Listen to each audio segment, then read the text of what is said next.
East Levee Road is an expanse of land that separates the backside of Rio Linda from Highway 99, the Sacramento River, and surrounding farmlands.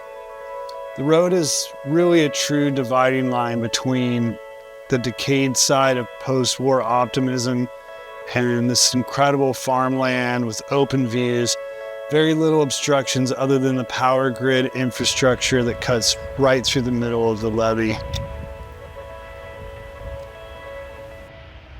As 2020 rolled on, freelance work started to dry up, and I suddenly had a lot more time on my hands, especially in the late afternoons. I started loading a couple cameras with film and just heading out the door 2 to 3 times a week, and I somehow stumbled upon the area we're in now, which is East Levee Road.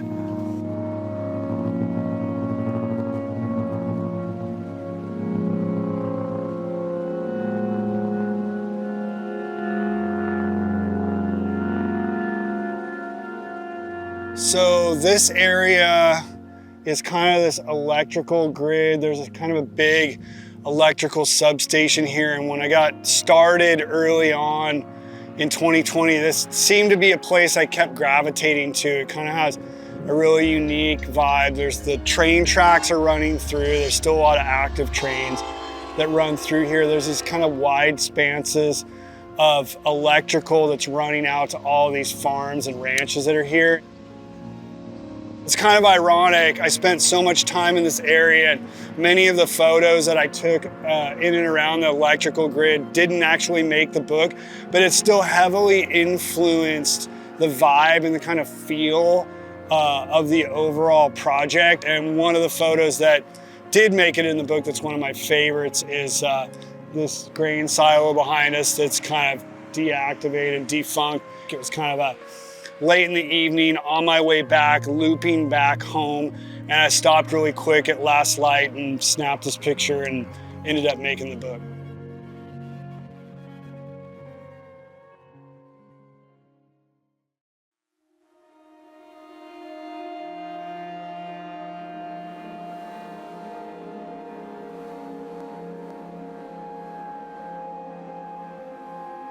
As the weeks and months rolled on, some strange patterns started to emerge out on the road.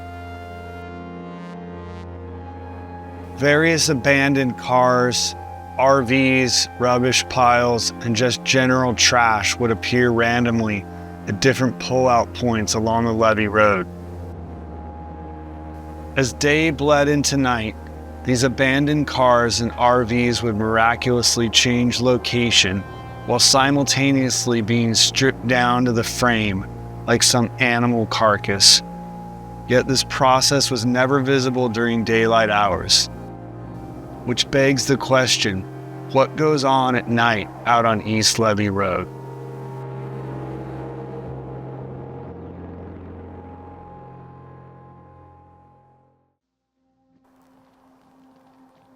So this area here is probably the most ironic location on East Levee Road. You can see it's just incredible beauty.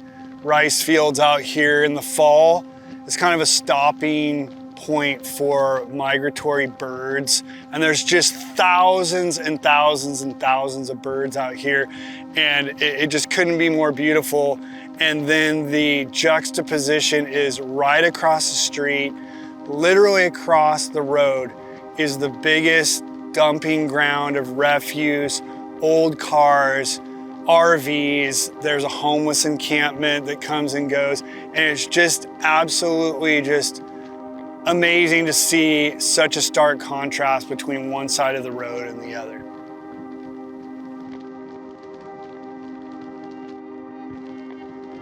I grew up in a family that really taught me to respect nature, and we'd go camping and it was like, leave it better than you found it. And to come out here and just to see a total, disregard and lack of respect for a nature area was baffling to me. Like I said, shocking. But at the same token, there was this fascination with it, and I kept coming back out here to see what was next. Just kind of became some kind of strange game to come out here a few times a week and capture what was going on. I think also there was this desire to figure out what is man's complicated relationship with nature, how some human beings can just be so dedicated to protecting nature and loving it, spending time in it, and just making it everything. And then another group of people that just really don't care, don't notice it, could care less. That says a lot about our world. If you grow up in an underserved community or underprivileged community, I think it's something that you're not educated on, or you're so stressed about everything else that's going on in the world that you just don't even think about nature as its own entity and important thing. So fascinating stuff, and it definitely inspired me as a photographer to come out here and capture that.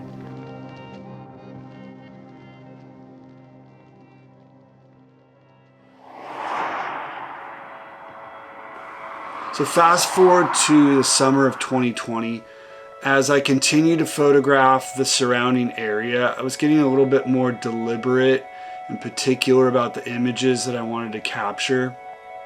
And there was a pivotal moment in stumbling across this abandoned feed and grain store.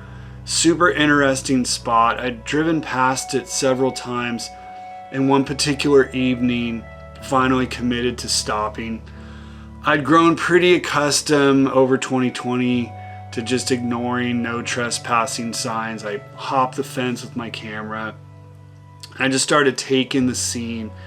It was really complex. The light was getting really good, lots of deep shadows. And the main building was kind of old and in disrepair, shingles coming off. And then as you walked further into the property, there was this barber shop that had a hand-painted sign, no windows in it. Probably the most striking thing I captured in the whole visit was this speedboat laying on its side, and it was underneath this row of electrical pylons, and I just couldn't help but visualize a lake gone dry, this boat on its side that didn't belong, this kind of overgrown grass and some other kind of burnt out abandoned cars and metal around. And I just thought to myself, this is a really interesting place. And I just got this feeling that it was an important moment in the project. And come to find out, after everything was said and done and the film came back, there's more photos from this scene represented in the book than any other that I shot. And it really was a moment where I think things got solidified that I was going to get serious about the direction of the project, start printing some of these images that I was capturing, and then really hone in and decide what I wanted to do moving forward.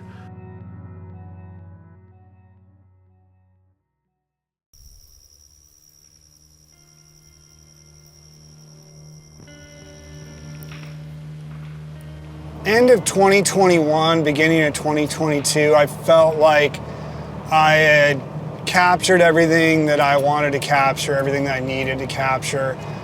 And at that point, I had this, giant pile of photographs that I was kind of sorting through and trying to make sense of the mixture of color and black and white. I just started bringing in the high-res images into InDesign and starting to get a much more finalized look at what the project or the zine or book was going to look like.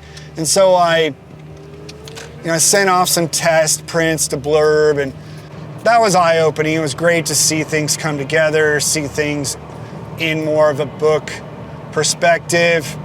But I clearly got to the point again where I was brick-walled. The color black and white sequencing was a challenge. Some of it worked, some of it didn't.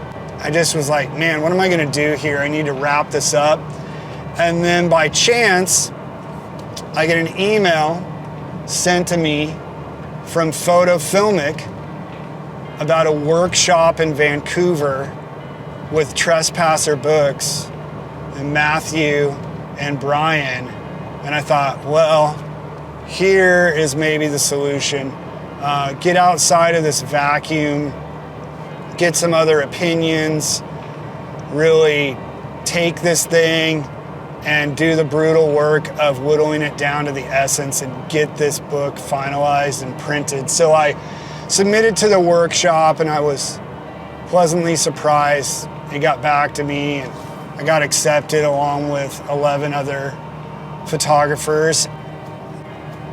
September of 2023, I flew into Seattle and drove the rest of the way to Vancouver and took the ferry to Bowen Island, which is a beautiful place, to a wonderful Fotofilmic workshop, and it was a hugely pivotal moment.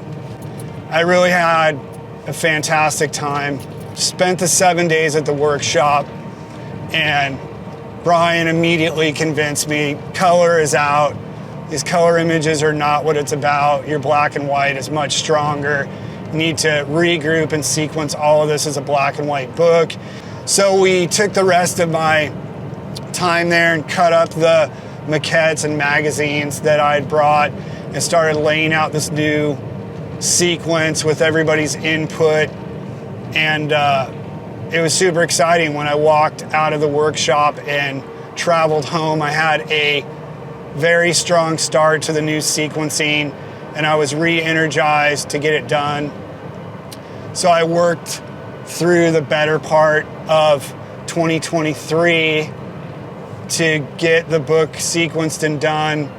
At the very end, I reached out to another photographer I really respected in hopes that he would take a look at it, Filippo Barbero over in Italy, and he graciously took the time to look at the PDF and chime in on his thoughts about the strongest images, and he helped with that final sequencing. Was super patient. At that point, I'd finalized what you see in the book now.